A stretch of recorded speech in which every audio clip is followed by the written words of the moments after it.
بسم اللہ الرحمن الرحیم۔ السلام علیکم رحمۃ اللہ وبرکاتہ۔ حضور اکرم صلی اللہ علیہ وآلہ وسلم شب معراج میں بیت المقدس کی طرف جاتے ہوئے مصر کے قریب ایک مقام سے گزرے تو انہیں نہایت ہی اعلیٰ اور زبردست خوشبو آنے لگی۔ آپ صلی اللہ علیہ وآلہ وسلم نے حضرت جبریل علیہ السلام سے پوچھا، یہ خوشبو کیسی ہے؟ جواب ملا کہ فرعون کی بیٹی کی باندی مشاطہ اور اس کی اولاد کی قبر سے آ رہی ہے یہ خوشبو۔ پھر حضرت جبریل علیہ السلام نے ان کا قصہ بیان کیا کہ مشاطہ فرعون کی بیٹی کی خادمہ تھی اور وہ خفیہ طور پر اسلام قبول کر چکی تھی۔ ایک دن فرعون کی لڑکی کو کنگھی کرتے ہوئے اس کے ہاتھ سے اتفاقاً کنگھی گر پڑی۔ وہ اٹھانے لگی تو اس کی زبان سے بے ساختہ بسم اللہ نکل گیا۔ اس پر شہزادی نے کہا کہ تو نے آج عجیب کلمہ پڑھا، رب تو میرے باپ صرف فرعون ہی ہیں، تو پھر تم نے یہ کس کا نام لیا ہے؟ اس نے جواب دیا، فرعون رب نہیں بلکہ رب وہ اللہ ہے جو مجھے، تجھے اور خود فرعون کو روزی دیتا ہے۔ شہزادی نے کہا، اچھا تو میرے باپ کے سوا کسی اور کو اپنا رب مانتی ہے؟ اس نے جواب دیا، ہاں، میرا، تیرا اور تیرے باپ کا، سب کا رب اللہ تعالیٰ ہے۔ اس دنیا پر موجود ہر ذرے کا مالک اللہ پاک ہے۔ شہزادی نے اپنے باپ سے کہلوایا، وہ سخت غضبناک ہوا اور اسی وقت اپنے دربار میں بلوا بھیجا اور کہا، کیا تو میرے سوا کسی اور کو اپنا رب مانتی ہے؟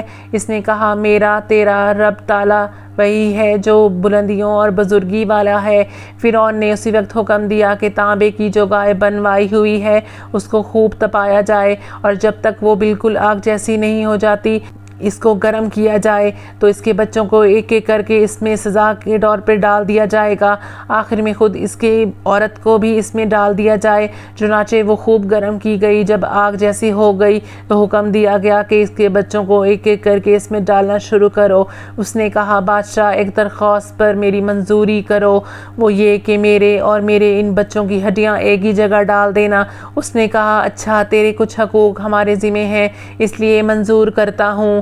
اس بدبخت آدمی کو اس بیچاری عورت پر کچھ ترس نہ آیا، اس کی دونوں بچیوں کو ایک ایک کر کے اس کی آنکھوں کے سامنے ڈال دیا گیا اور فوراً جل کر راکھ ہو گئیں۔ پھر سب سے چھوٹے بچے کی باری آئی اور اللہ کا انصاف بھی جوش میں آیا، جو ماں کی جاتی سے لگا ہوا دودھ پی رہا تھا۔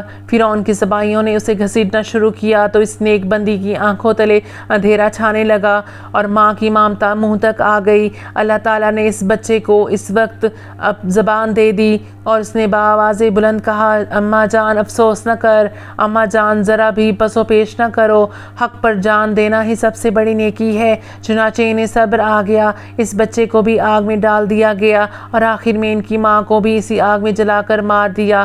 یہ خوشبو کی مہکیں انہی کی جنت محل سے آ رہی تھیں جنہوں نے فرعون کے آگے سر نہیں جھکایا بلکہ رب کو ہی اپنا رب مانا اور اس نیکی پر ہی اپنی جان اللہ تعالیٰ کی راہ میں قربان کر دی۔